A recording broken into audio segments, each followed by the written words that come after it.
ni jama'a tun kafin na kai ga wannan gano al'amura, abu ɗaya da ya faru a cikin wannan al'umma ya sa ni ya ƙinin lallai saitin nan ba yadda annabi ya shi ake tafi. Al'ummar annabi su iya su kashe ɗan annabi,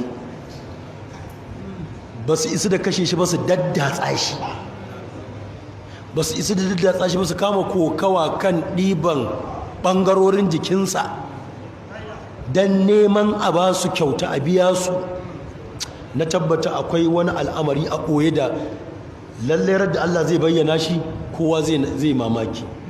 To gashi matan ba ji lahirar ba yana fito mana yanzu. To sai naga in daɗa yi a wannan ɗin ma, su kiransu kullum gwamnati kashe shi, gwamnati ana shi karatu, gwamnati taushe da haƙoƙinsa na ɗan ƙasa, ba shi ne ba?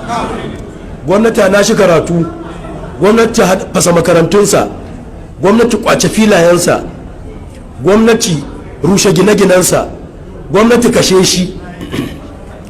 To ni kuma ga nawa kiran, ina cewa gwamnati ƙara musu filaye,